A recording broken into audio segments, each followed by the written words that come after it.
Soy el doctor David Pérez Martínez, jefe del Servicio de Neurología del Hospital 12 de Octubre en Madrid y soy neurólogo. Mi decisión de hacer medicina la tomé en el bachillerato, como casi todos, pero sí es verdad que al principio no estaba muy seguro porque me gustaba mucho la ciencia en general y las ciencias biológicas en particular y dudé entre hacer biología y medicina. Finalmente tomé la decisión de hacer medicina porque veía un aspecto más práctico de ese conocimiento que podía aportar la biología o las ciencias naturales para intentar ayudar pues, a los seres humanos enfermos y poder aportar soluciones en esos escenarios. Y desde luego yo creo que no me equivoqué, ha sido muy gratificante.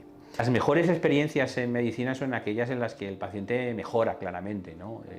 Hay situaciones en las que en neurología puedes salvar vidas o puedes evitar que un paciente se quede en una silla de ruedas o discapacitado. Son el diagnóstico precoz de los ictus, un paciente que acude con una focalidad neurológica que es un ictus isquémico hemorrágico, y hoy en día con las terapias que tenemos podemos evitar reducir la mortalidad y además que el paciente no tenga una discapacidad a medio y largo plazo. Por lo tanto es muy importante hacer un diagnóstico.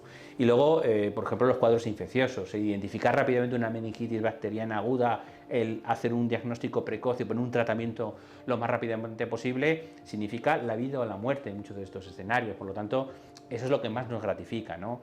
A veces hay pequeñas cosas que también nos gratifican, pacientes con migraña crónica que en un tratamiento y con un soporte mejoran y tienen una buena calidad de vida, también nos enriquece como personas, y esa relación médico-paciente pues también es muy gratificante a medio y largo plazo. Yo creo que es difícil quedarse con uno, pero al final, como podemos ver, siempre gira alrededor de la relación entre personas, entre el médico y el paciente. Los momentos difíciles siempre aparecen cuando las cosas van mal. Pacientes que fallecen y a pesar de intentar hacer lo mejor posible, pues la medicina es así. Recuerdo un momento trágico de un paciente joven que falleció rápidamente por una hemorragia cerebral, y cuando le dimos la noticia a la familia, pues a los pocos minutos la madre del paciente falleció por una hipertensión súbita y otro sangrado cerebral, de tal manera que nos quedamos estupefactos todo el equipo médico, porque en cuestión de pocas horas no solamente el hijo sino la madre fallecieron y por patologías muy similares, ¿no? En general esos son los peores momentos como profesional y como persona, cuando aparece, y sobre todo cuando no se espera, un fallecimiento de un paciente a pesar de intentar hacer lo mejor posible en un momento dado. Es difícil subrayar una única cualidad para un médico, quizás la empatía está en el centro de todo, ¿no? Intentar ponerse en el lugar del otro, en el lugar del paciente. Pero a veces también hay que tomar distancias para mantener la mente fría a la hora de tomar las decisiones. Si te vas inmerso en las emociones del paciente, a veces es difícil tomar una decisión difícil sobre si tiene beneficio o perjuicio para un paciente. Pero desde luego, si me quedara con alguna, sería que esté actualizado y sobre todo que tenga empatía para sus pacientes, ¿no?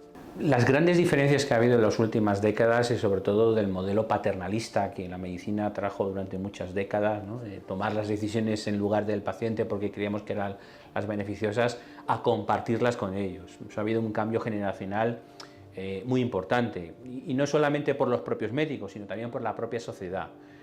Los pacientes ahora están mucho mejor formados, tienen un acceso a información mucho más libre que antiguamente, de tal manera que muchas de las decisiones que tomamos están compartidas. Quizás en este momento las nuevas generaciones han aprendido ese modelo. Nosotros nos ha costado porque partíamos de un modelo previo paternalista y hemos tenido que aprender a cambiar la forma de hacer las cosas. Actualmente, afortunadamente, los nuevos médicos ya saben que cualquier decisión tiene que partir de un consenso con el paciente y con la familia, y muchas veces eso te enriquece y a veces los pacientes te ayudan incluso a tomar esas decisiones. Por lo tanto, creo sinceramente que el modelo actual es mucho más rico y además conseguimos que el propio paciente se involucre en la toma de decisiones diagnósticas y terapéuticas. Es difícil saber qué es lo que va a pasar en la medicina dentro de 20 años, entonces los consejos de ahora pueden pasar totalmente obsoletos dentro de 20 o 30 años, ¿no? Que sea paciente con su carrera profesional. Hay gente que quiere hacerlo todo lo antes posible y aprender lo máximo posible, mientras que la carrera de médico es una carrera de larga distancia, de décadas, ¿no? Entonces, que sea paciente consigo mismo y con sus propios forma de actuar, su propia forma de trabajar, y sobre todo que sepa que en la relación médico-paciente, en la relación humana, eso no lo va a dar ninguna inteligencia artificial ni ningún robot. que quizás es la gran alternativa o el gran reto que parece que a todas las profesiones está encima de la mesa, ¿no? La inteligencia artificial que nos va a quitar el trabajo a todo, ¿no? Y tenemos que potenciar la parte humana de todo esto, la parte de relación con el paciente, la toma de decisiones en conjunto, el ponernos en la posición del otro, y tendremos esa información que cada vez, antiguamente teníamos más dificultad para acceder a la información, ahora tenemos información a golpe de un clic. Y eso se ha facilitado y ahora realmente estamos casi intoxicados, infoxicados con tanta información, y debemos aprender a seleccionar cuál es la información clave que nos va a servir para poder aportar a nuestros pacientes.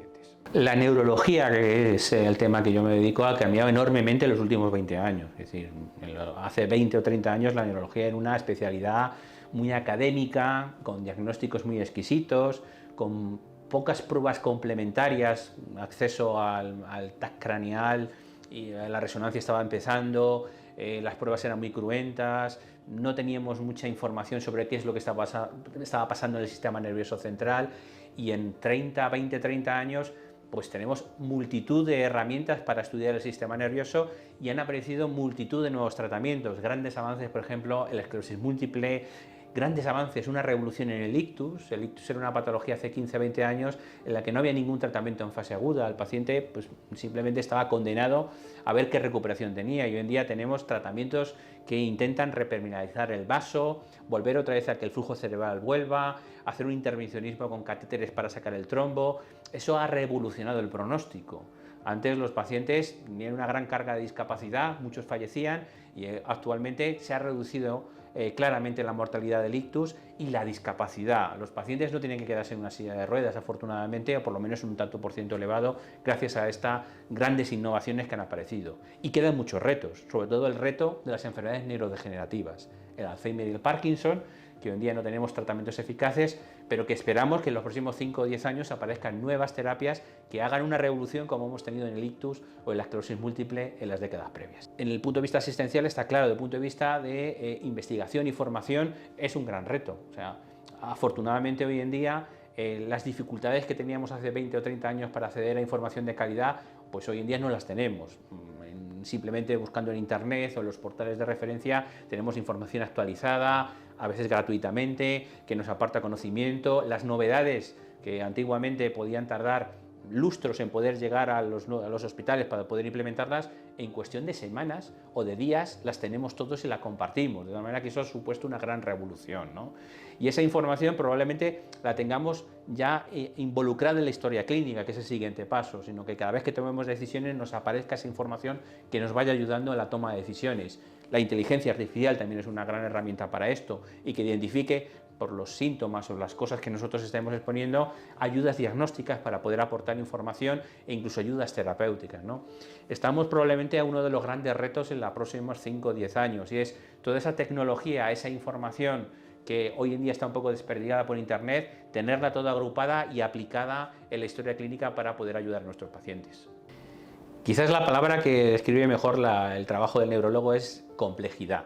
Cuando nos acercamos al paciente neurológico, la mayoría de las veces el diagnóstico es complicado, es complejo, porque no se trata solamente de lo que nos dice el paciente, sino de los hallazgos que encontramos en la exploración neurológica, que es una herramienta para nosotros muy importante, y luego los resultados que tenemos en las diferentes pruebas diagnósticas que hoy en día tenemos, desde biomarcadores en líquido cefalorraquídeo, pruebas de neuroimagen como resonancia, TAC, medicina nuclear como el PET, de manera que todas esas herramientas tenemos que encajarlas como si fuera un puzzle para llegar al diagnóstico, y muchas veces eso lo que genera es que nuestra formación tenga que estar actualizada continuamente para enfrentarnos a esa complejidad.